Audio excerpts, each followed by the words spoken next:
This is Dave Arnold, your host of Cooking Issues, coming to you live. Actually, I'm not in the studio today. I have the COVID again, so I'm at home.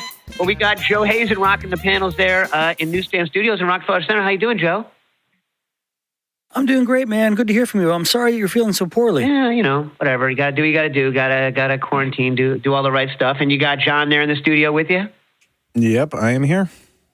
Holding down the fort. Nice. And then we have over in Vancouver Island, we got Quinn. How you doing, Quinn? Hey, I'm doing good. Yeah. And then in LA, we have Jackie Molecules and Nastasia Lopez. How you doing? Good. Great. Beautiful day. Yeah. So, you guys have any interesting stories from the week? My only story is I got the COVID, so I didn't get to go to Harvard and do all of the fun Harvard-y stuff there. But you guys got anything?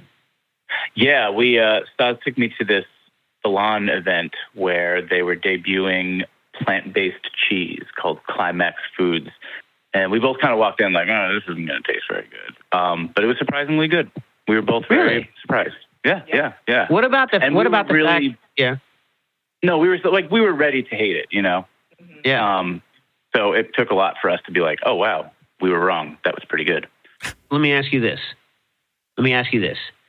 So let's just say that it's a delicious product, because I trust you both on saying it's a delicious product, right? Yeah. Is it cheese, though?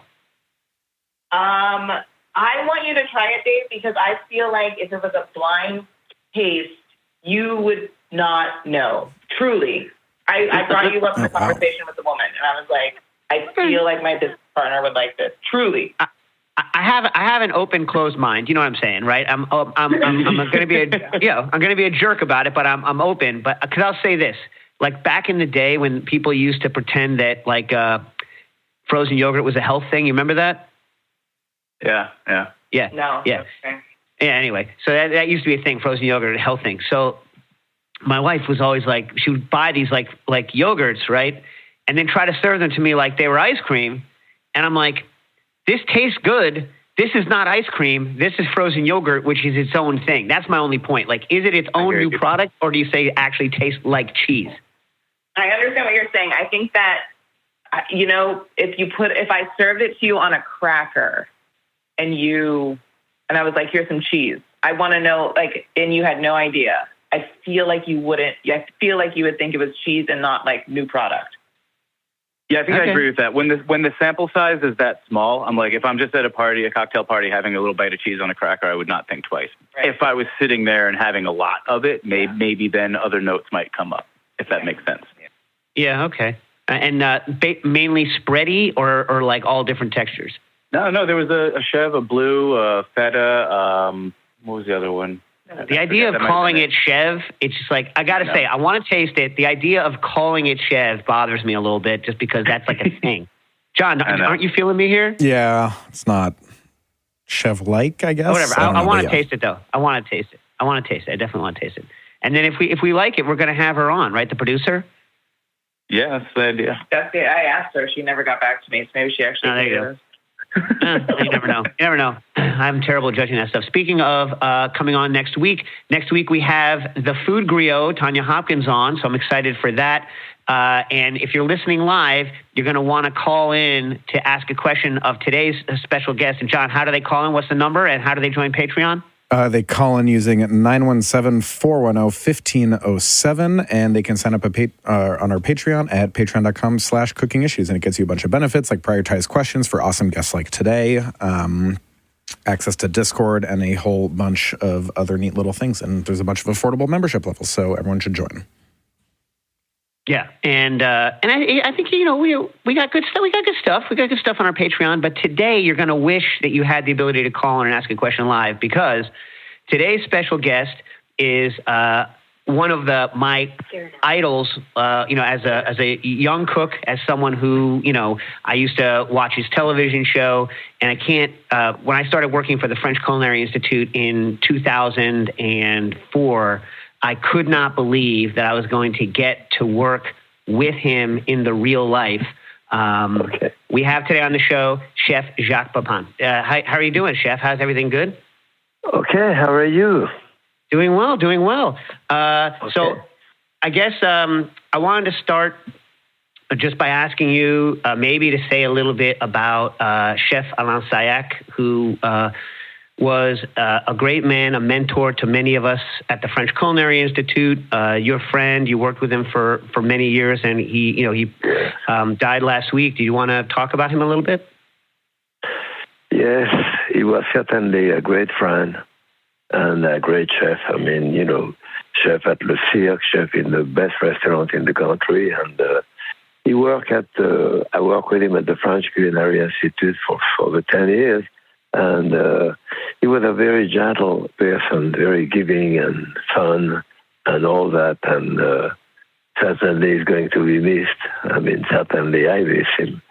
In the kitchen, you create some very tight bonds sometime and stay with you forever. So yes, I will miss him and miss his talent and his fun and his his good humor and so forth. So yes, I will miss him. Yeah. Yeah, he was a funny guy. He had a very dry sense of humor, and he could throw you these looks, Man. Yeah. I mean, I'm sure he never threw a look at you like he would throw at me or at some of the other people who were working with. Maybe not. No, I don't know. Yeah. Yes. Yeah, and for those who don't know who he is, because he never became like a household name like you did, Chef, but he was mentor to thousands of students at the French Culinary Institute, like thousands of students. No question. And prior to that, in the restaurant that he worked, whether he worked at the 21 or at Le Cirque for many years, he taught a lot of chefs how to cook the right way. So yeah. 3-star, 3-star, 4-star in the New York Times, so that was the maximum he got. Yeah, didn't he? Where did he get the 4-star? That was at Le Cine? No, at Le Cirque, I think. Oh, Le Cirque, yeah. And did he recruit you to be the dean at the French Culinary Institute? How did that work? No, I was there before him, a number of years before him. Yeah, no. I was recruited directly by Dorothée Kahn, who was the owner of the place when not long after it happened. And after that, Alain worked at the 21 for a number of years, and at that point he wanted to kind of retire a little bit or do less, and he came and he decided to come with us at the French Culinary Institute, and eventually we had Arnold coming with us. Yeah. Nice. Yeah. Soltner, another giant. Oh my God, I love Andre Soltner. Yeah. And Jacques Torres. I mean, when you guys were all together, the four of you at the French Culinary Institute, it was kind of like an unbelievable team of people. It was kind of an unbelievable place, in my opinion. I was very proud to work there. Yeah, it was. I mean, I enjoyed my year there. It was really special. And the restaurant itself and the quality of the food and the price was very low. So it was a great place to cook and a great place to go and have dinner. Yeah. So I want to talk to you. We'll talk about the Jacques Pépin Foundation also, because you're doing... I did a video for you based on my favorite one of your books, and I think I've told you this before, but the 2-volume, The Art of Cooking, is one of my most cherished cookbook possessions in the whole world. Everyone should go buy a copy of this book. And you would always say that it was not successful because it was too much money for people to buy, and Americans didn't understand skinning baby lambs. But you want to talk about this series of books? Yes, I mean, I think it's probably the best book that I've done too. I mean, to a certain extent, depending on the way you look at it, but it's certainly one of the least successful book that I've done, and it had to do with I wanted to show in La Technique and La Méthode prior to that the technique and the basic technique of cooking and the manutention of the food and so forth. And but often I never finish it with recipe. Here it was, I wanted to do the same thing, but finish it with a recipe to exemplify what I was talking about, and it was also in color. So we did 34,000 pictures in about 5 years period it took me. And we kept 3,000 pictures, 1,500 for each of the volume. We had 2 volumes. And, I went fishing in Long Island to get a skate, because you cannot get a whole skate. You can only buy the wing. So I wanted to show you how to take the wing out. I went fishing in my pond here to get frog, to show you how to take the skin out of the frog and do it. And people often maybe get turned off with that, when in fact you don't really have to take the skin out of the frog. You can start at picture 8 or 9 or whatever when it's all done, and go on with the recipe. And I did a whole leg of veal, for example, about 40 pounds, where I explained people, top round, bottom round, eye round, top knuckle, top sirloin, the whole pieces of the whole different muscle, and did a recipe for each of those muscles. Again, in that case here, you can buy a piece of meat and do one of those recipes. You don't have to follow the whole thing, but that's the way it was, and I'm very happy with that book too. And I still have a couple of copies, I guess, but it's totally different than the book that I did, like Fast Food My Way or The Shortcut Cook or things like this. So, but it's good to investigate cooking in different ways, And, whenever I see a copy, I usually buy it and then give it to somebody because I love it. But I want to talk about your new book that just came out, which I wasn't expecting to love this book as much as I do.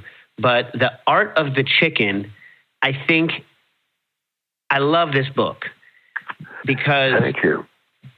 I mean, what I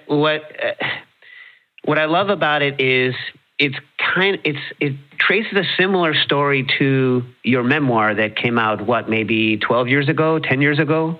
20 years ago, yeah. 20, geez, I'm getting old too, huh? So right. But this book, it traces you through your life through the lens of chickens, and it gives many, many recipes, but the way a cook would give a recipe to somebody, not the way that you would write in a cookbook, Right, it's a very narrative sense, and to a certain extent, for me, it's the first book that I bring together my cooking and my planning and my writing, because this is not, as you said, written in a conventional manner with recipe and so forth. It's just narrative style, telling you, my mother used to do this, that too, or when I was at the Plaza Athénée in Paris, we used to do this, that, and this is the way you explain to a friend, certainly another cook who asks you, how did you do that? So some recipes are feasible, some are probably not really feasible. It's interesting, excuse me, you said that my editor at Simon & Schuster gave me, at some point we discussed, because I didn't really want to do a book of recipe. I wanted to do a book of my planning of chicken. And as I start sending a picture of chicken, they say, can we get some recipe with that?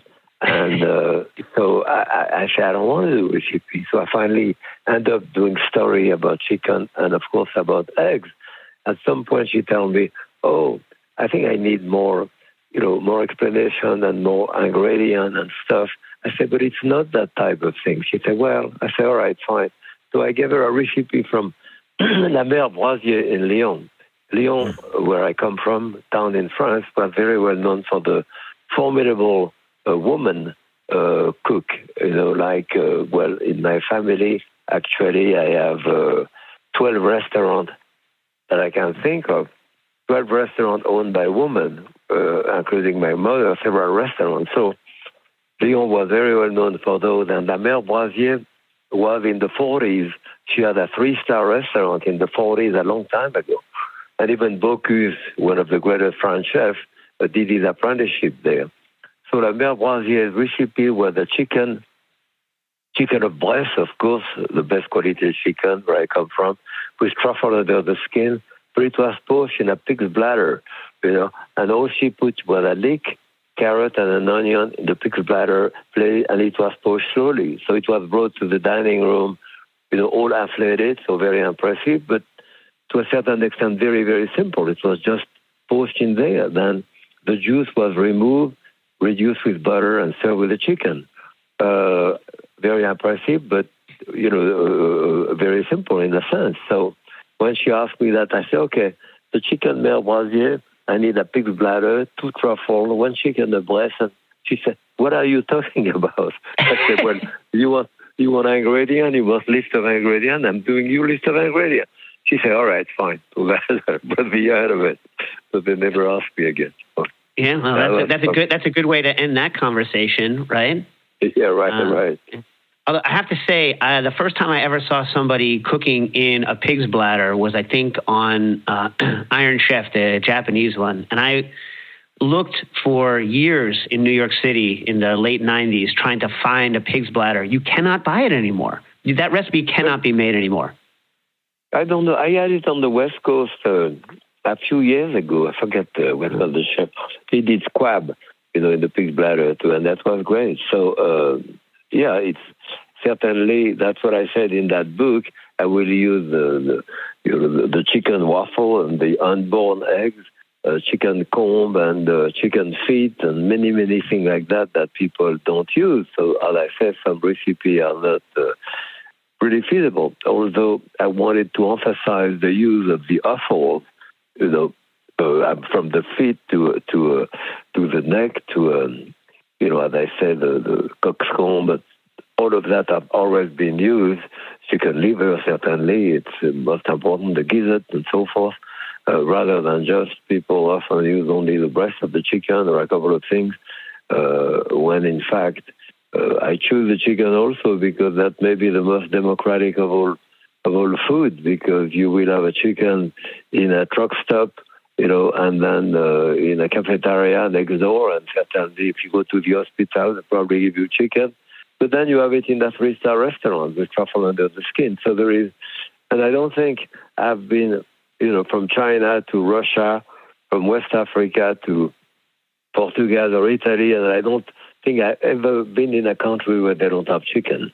And often chicken is, a life-sustaining type of thing. I remember in West Africa, in little village, people are very poor, but they are 3 or 4 chicken.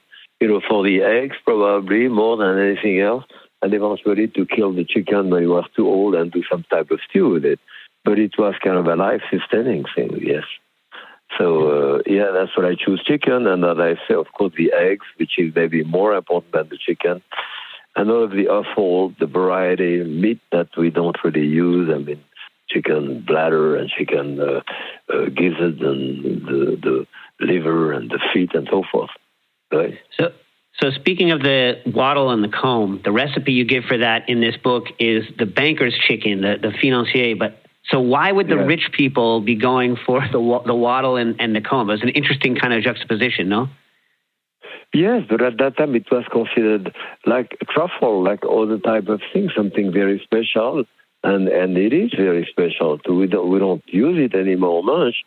It was in a puff paste. It was considered quite elegant and all that, and going back to, actually the 17th century. And speaking of gizzards, you do have a huge section in the book on gizzards. So one question, I don't know, because I'm stupid maybe, I've always just braised them. I've never done the confit. What's the difference in texture when you confit the gizzard versus when you do the braise? Well, there is similarity, but when you confit it ends up being creamier and more pasty creamier, and also you keep it in the fat in the refrigerator. You can keep it a long time. Actually, you can do the liver in the same way too. Excuse me. I often put salt, pepper, a bit of cognac, some garlic on whole liver, and I poach them slowly in fat and until they are still rare inside or pink, and keep them in the refrigerator in the fat of the chicken, and I keep that for weeks, and you take one out, you slice it almost like a foie gras, and it's really relatively very inexpensive. Certainly where I did my apprenticeship, which was in Bourg-en-Bresse, where those chicken come from, the chicken of Bresse, the fat of the chicken was probably more price or half price practically as butter. I mean, we use it for everything to saute potato and do all the kind of thing. One thing that I use also in the book is the chicken skin. The chicken skin for me, I find it better than bacon. Each time that I do a chicken, I take the skin out and put it flat onto a skillet, a dash of salt onto a cookie sheet or whatever, and cook it in the oven until it's crisp like bacon, and I scramble it on soup or on salad or on stew, and the fat, of course, which is rendered, and to use it to saute potato or other type of vegetable. So that's the way, that's the way I was taught how to cook, and also the fact that when I was a little kid, it was during the Second World War, so certainly my mother and other people cooking were very miserly cooked because ingredients were very expensive and you couldn't get them. So you used everything, certainly. So another one you have in this, using the parts of the chicken. Of course, chicken liver, I guess it is cheap. It shouldn't be cheap, but it is cheap. You in the 80s put a recipe on, or 90s, on one of your shows that I used to make constantly, and then you have it in the chicken book again, that kind of your style of chicken liver mousse where you almost make like a miqui in a pan, you fry it very quickly, and then you blend it so that it gets some parts cooked and some parts not. It's a great way to make a fast mousse. Oh, yeah, that's good. And I do it 2 or 3 different ways. You do it usually when you get a whole chicken. At the opening of the chicken, you have 1 lump of fat on each side. If you took those 2 lumps of fat together, they about equalize the weight of the liver. So it's a Mother Nature organized it this way. So you can cut that fat into pieces and render it, and I put thyme, bay leaf, black pepper and stuff. And then the liver, poach in it and eventually emulsify. So you can do it this way. You can also do it by buying, and you can buy now very easily on the internet or whatever. You buy chicken fat or duck fat and use rendered fat and start it this way.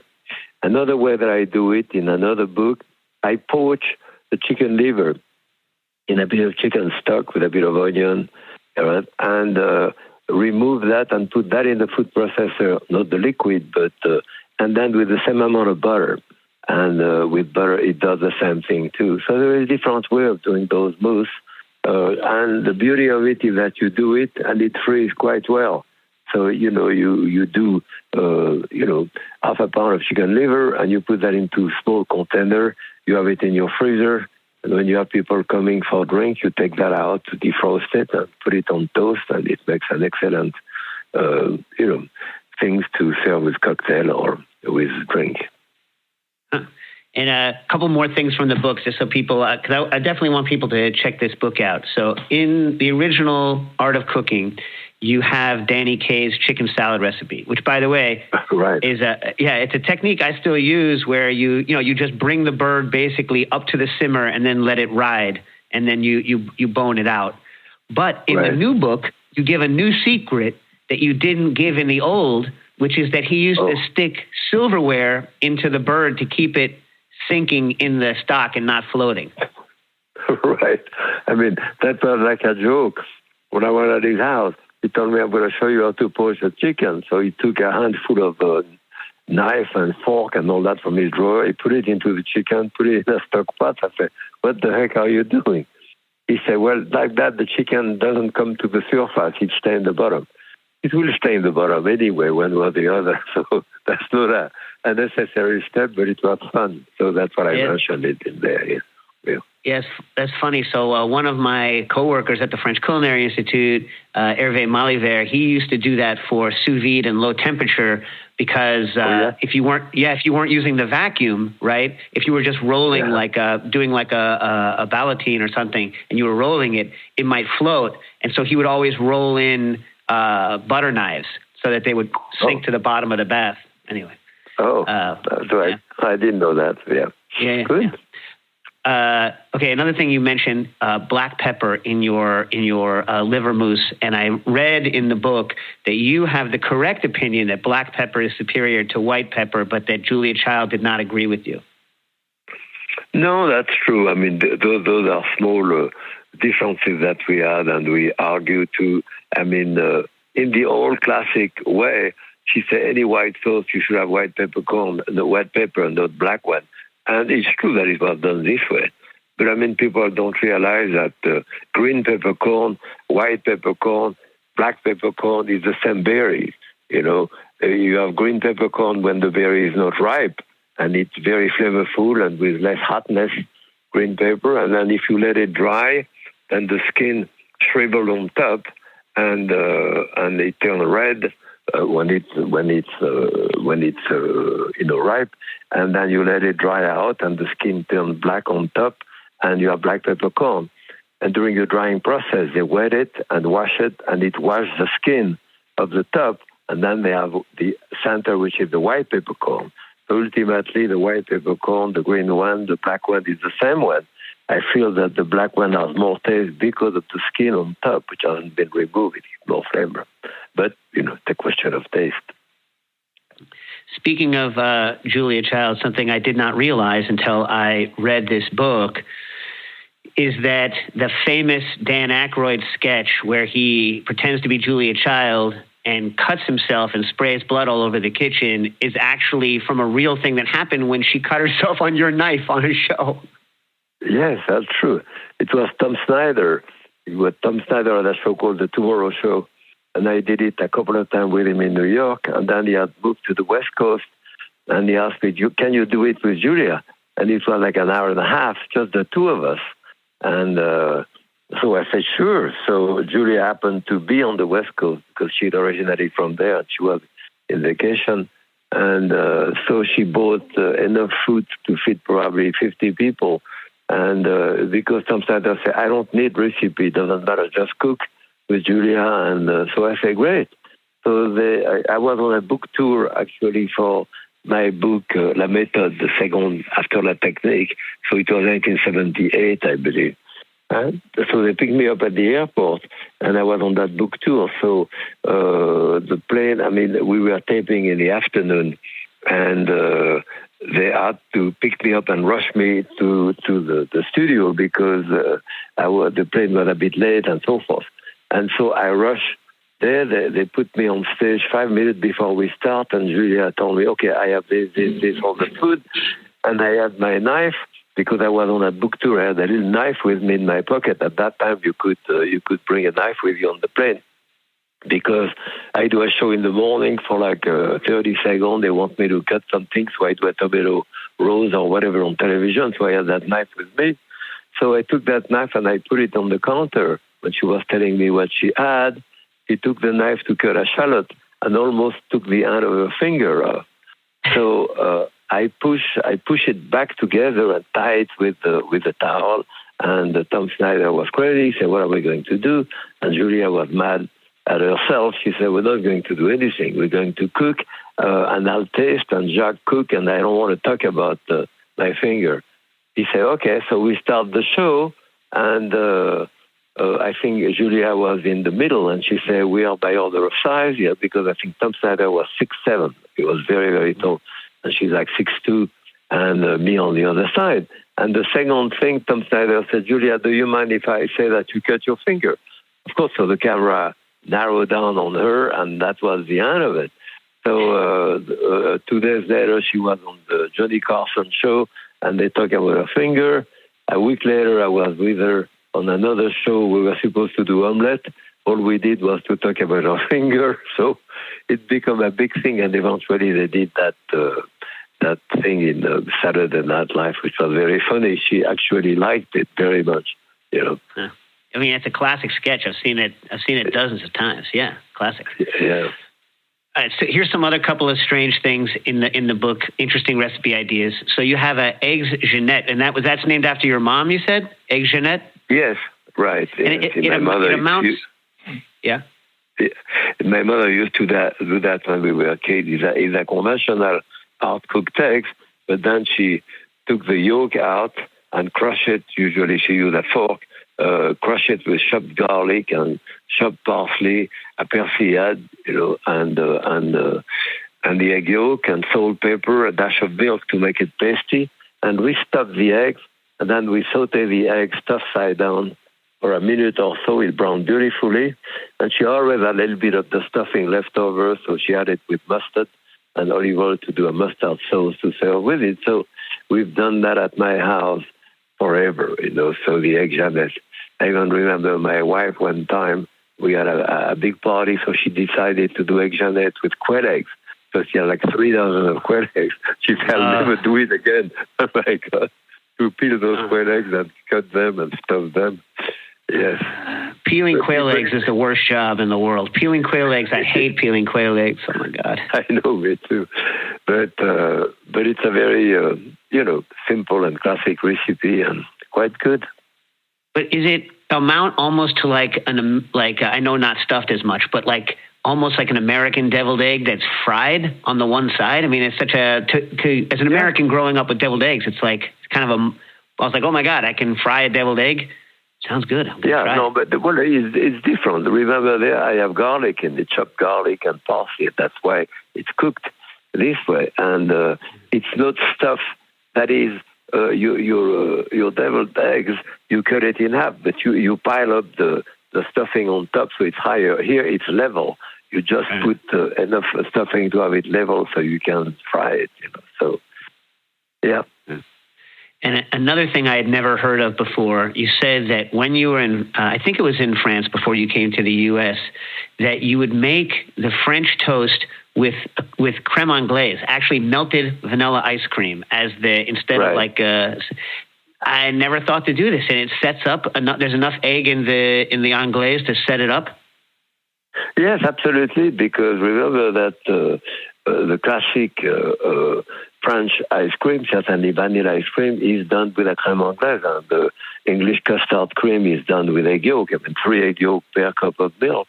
So at the Plaza Athénée in Paris, we did a lot of different type of ice cream. But when I was a breakfast chef, sometimes pressed by time, instead of having all the eggs and all that to do that, I would take 8 or 10 scoops of vanilla ice cream, let it melt on the counter. And when I start having order for scrambled eggs, I dip slice of brioche in it and saute it and serve it with, maple syrup. So it was very good. Mm. All right, I'm going to try it. But don't go trying it, people, with Philadelphia-style ice cream. It must have the egg in it, right, Chef? No, not really. It will work with that as well. Oh, yes. Huh. I'm going to try it. I'm definitely going to try it. Okay.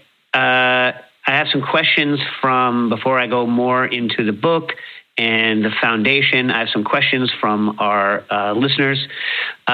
This is from Fly Jamerson. He said, hey, Chef, I'm so stoked for this episode. When I started listening to the show 7 or 8 years ago, I was also teaching myself how to cook by watching Jacques' specials and his amazing show with Julia. Now I'm a pastry chef, and I listen to the show and follow the foundation on Instagram.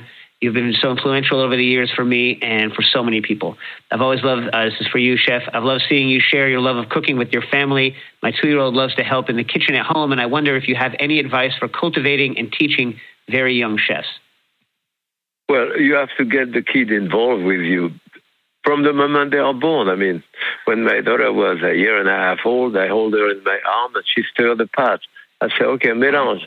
Right, so she would stir it, so she, quote, eat it, because of course she made it, quote, with her father, and likewise, my granddaughter, I have done television show with her, and when she was small, so she stand next to me on a little stool at the counter, and I say, give me the salad, you sure it's clean, you want to clean it up, help me do that, and go to the garden with her and say, okay, get me some parsley. And I say, no, this is chive. Okay, this is parsley. Taste this, taste that. Then I take her to the market. I say, I need some tomato, or I need some pear. Make sure it's ripe. Did you smell those pear? You think they are ripe? So you get the kid involved like that. And then, of course, by the time you finish cooking, then you share the food with them and discuss. The discussion continues. So it's very important. And also, I think important to give the kid what you are eating exactly in the same way. I don't think I ever did baby food for my daughter when she was small. Whatever I cooked, before I put too much salt, pepper in it, seasoning, I put it in the blender, and that's what she had. So, by the time she was 6 or 7 years old, if we gave her some spaghetti and clam sauce, she knew the taste because she had it in a puree when she was small. So that's important to do that too, I think.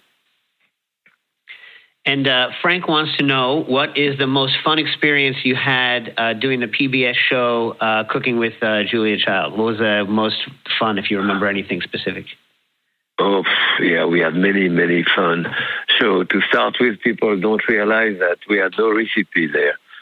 Conventionally, when you do a series, and I did 12 series of 26 shows. So when you do a series of 26 shows, you usually come with a book or at least the manuscript of the book to get an idea to the back kitchen, what you're going to do, and so forth. Here we had no recipe. We had a list. You say, okay, let's do stew tomorrow. Let's do this, that, too.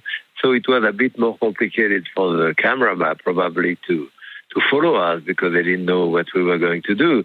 But for us, it was more fun cooking. If I put scallion in that dish, it's because they happened to be on the counter and I was cooking and I put them in. I didn't have to worry about a recipe. That was one thing.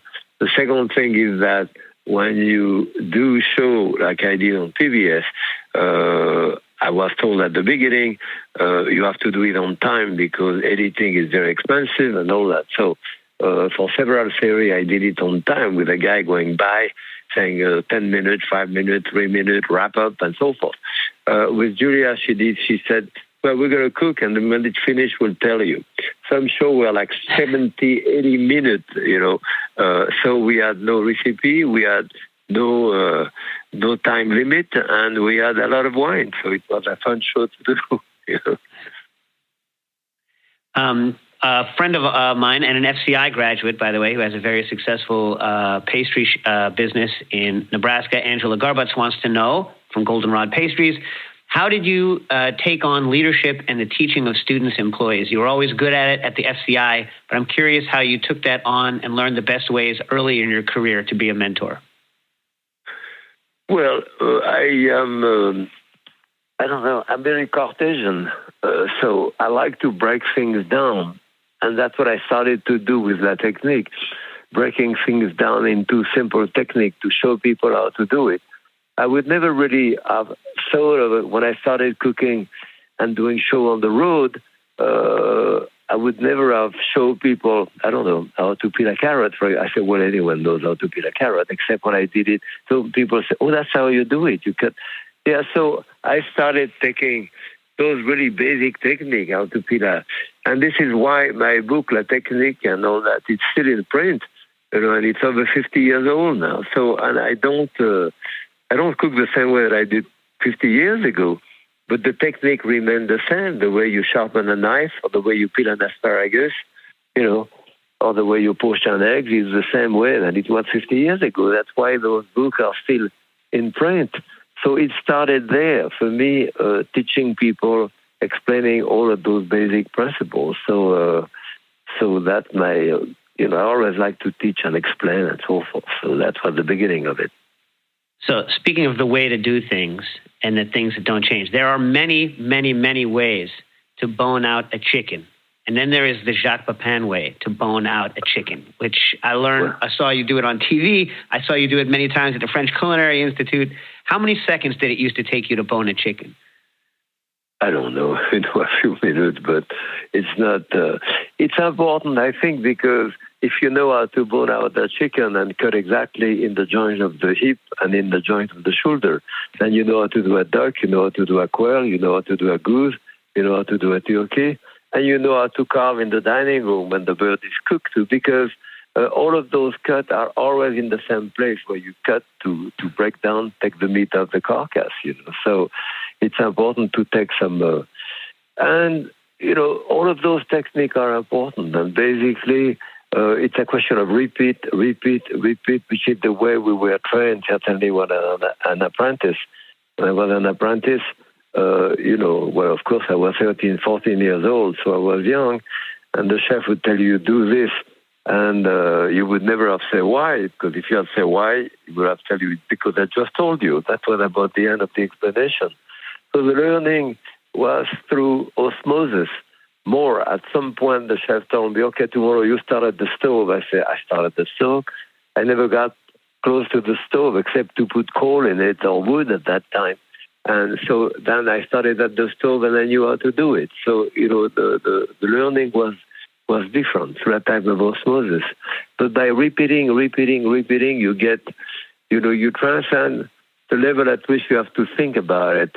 If I am on television, I don't have to think about it. My hands are just working and I just think in terms of texture or the color of the ingredient or whatever. So it's a different way of learning. But certainly, I think that any great chef from Daniel Boulud, Thomas Keller, or Tom Colicchio and all that are first good technicians. And then they happen to have talent, and they happen to have drive, and they happen to have other things than just the technique. But the technique, I think, are very, very important to start with.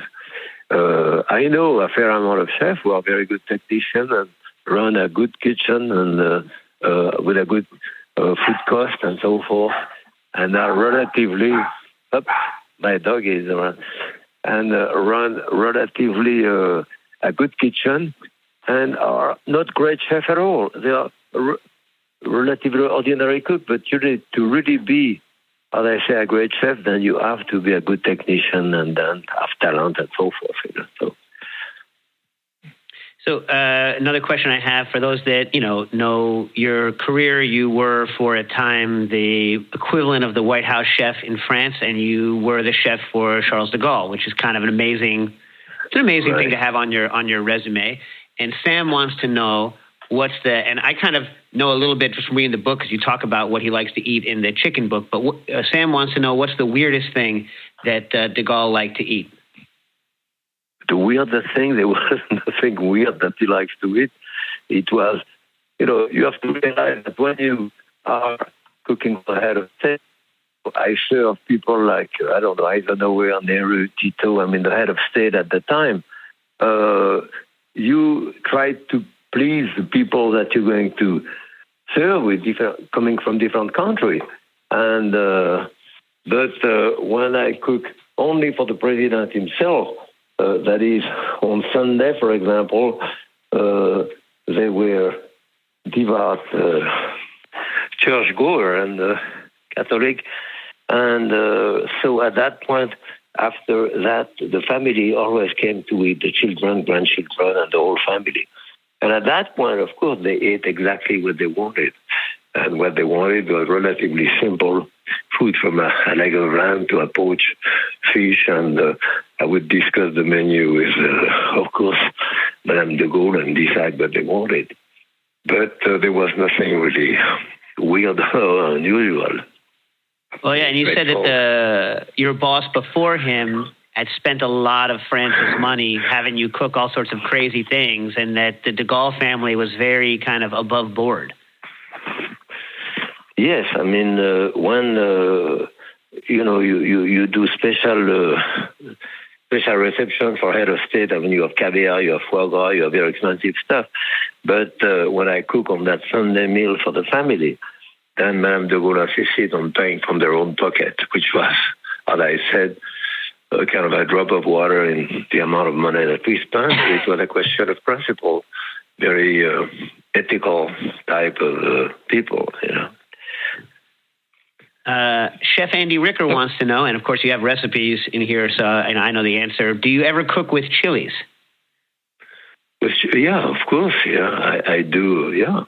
I had a house I had an apartment in Playa del Carmen in Mexico, and for over 10 years, 15 years, my wife and I used to spend a couple of months during the winter. So regardless of the country where I am, yes, I would go to the market and buy all kind of dry chili and cook with them and fool around with them. I have different recipes, different of my book with that. Hey, Quinn, you said we had a couple more questions for Chef off of the Discord. What do you got? Yes, we do. It's nice to talk to you, Chef. Matt from Mystic asks, I'm curious what Jacques thinks of modernist techniques like sous vide, low temperature, and how they fit into the history of cooking. Well, I tell you something. For 10 years, from 1960 to 1970, I was the director of research for Howard Johnson, and I worked there.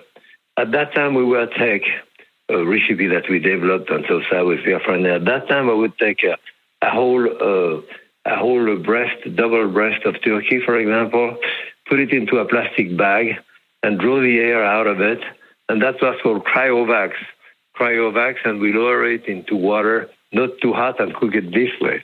So the sous vide was called out, I say, cryovac at that time, and it was technique that we did for many years, to control the food and to control the quality and so forth. So yes, those old technique, those new techniques, which seem that have been invented just today, I can find them very often back 30 years ago, so. Another question. What's the method or recipe for the most delicious thing you made in the past year? And that's from Dave Clayman. No, I don't have any answer to that question. The most delicious thing that I did in the last year is probably a fried egg yesterday for my breakfast. You cook every day in different ways. So, I don't have one thing that I'm going to cook all the time only this way. People always ask me, what is the best thing to eat? I tell you, if I have an extraordinary baguette and extraordinary butter, it's very hard to beat bread and butter. So. It is very hard. And remember, the French Culinary had very good bread. I don't know if you remember how good the bread program was at the French Culinary Institute. That's what I said. Yeah. I had a follow-up on, you mentioned the Howard Johnson, the Hojo. When I was growing up, that was still a real place. You said that it started changing a lot when you left in the early 70s, but one of the things they were famous for is the crispy clam strips. Now, did you have anything to do with the crispy clam strip from Howard Johnson? Yes, yes, of course we did it at the time. I don't think it'd be possible to do it today because we did that with clam which were over a pound big. Deep clam, I don't know where people find them. There was a special supplier of those enormous clam. And we opened them and we only use the tongue. The tongue of the clam, we put through a machine to do long strip, to cut them into long strip. And the belly of the clam was used for clam chowder because we used to do, 3,000 gallons of clam chowder at the time. So, yes, and the fried clam were pretty well known at the time, yes. So, and it was great too. Yeah, that was a thing. My wife loved it. I loved it. The clam strip, that was a thing. Right. Follow up, because you've lived on the coast of Connecticut for a long time, when you have fried clams, do you prefer with the belly on, or do you prefer it Hojo style, just strips? Well, either one. Frankly, I like sometimes with the belly on, sometimes just. But as I say now, you would not find the tongue as big as we used to have to do it the same way, because I don't think the sea is depleted of that type of big clams. Also, you mentioned in the book that when your mom came to visit you in the States, you made her a lobster roll. And I want to say, and so John, who's in the studio, who I work with, who's also a chef, he's from Connecticut. And we all believe that the lobster roll should be warm as opposed to the way they do it maybe up in Maine. And that's how you serve it to your mom, a warm lobster roll. Do you always prefer a warm lobster roll, or do you also like the cold ones? No, I like both. Frankly, my wife liked it better with mayonnaise. I like it better with butter and hot. So, but, if you give it to me with mayonnaise, I will eat it too. Yeah. All right. Something else I learned. Again, I'm only bringing up this book because I learned so much in this book. Everyone should go get the book. I didn't realize, so my favorite cookbook series ever is the Time Life Foods of the World. And I didn't know this, but you did a lot of the cooking for the classic French cooking volume, including the crazy dish on the cover with all the shimmering aspic and the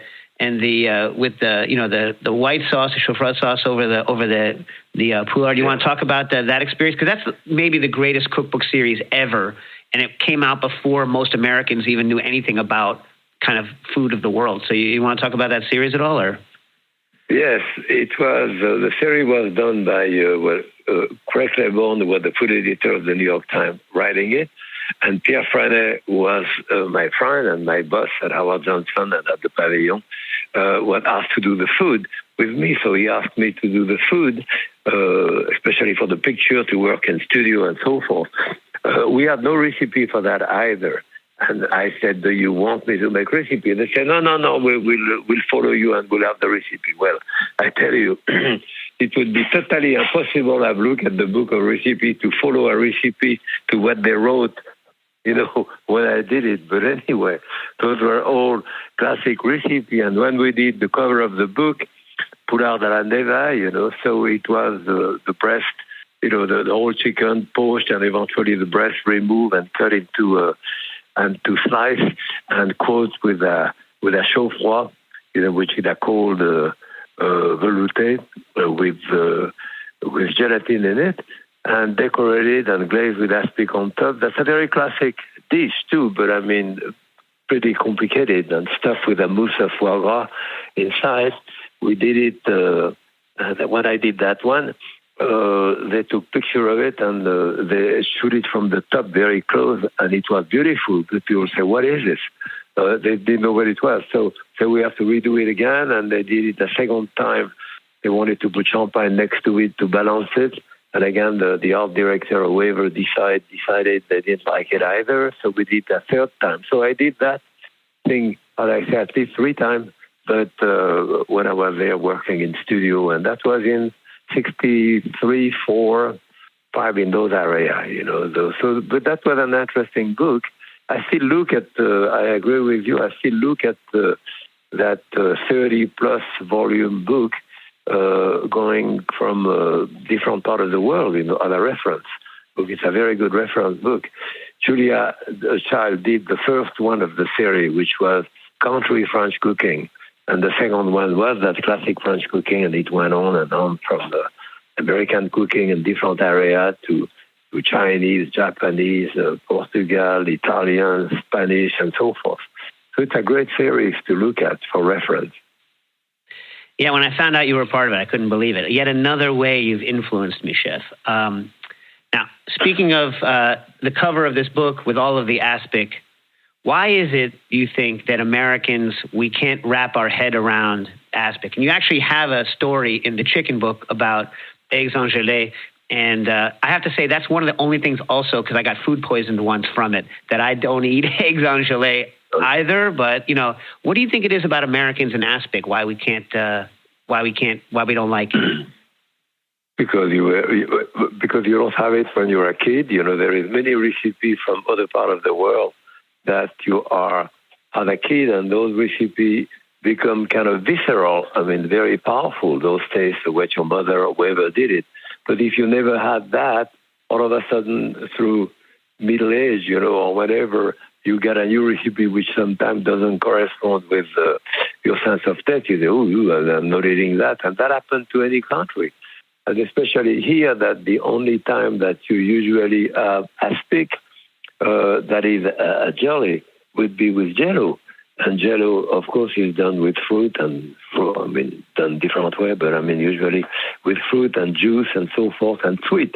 So when you have the same type of texture too, and which happen to be salted and strong, of course, people kind of, not everybody, but many people don't go for it, yes, here. But I love it. I still do it in summer. It's nice to have cold dish in summer anyway. So I learned also in the book, but I'm going to have you pronounce it because I'm not going to try, the French word for the oyster in the back of poultry, in the back of a chicken. We call it the oyster, but I don't know how to describe it. When you're boning out the back of the bird, there's two little pockets that you have to make sure your knife goes in and gets them out when you're taking off the thing, and we call it the oyster. But what's the word in French?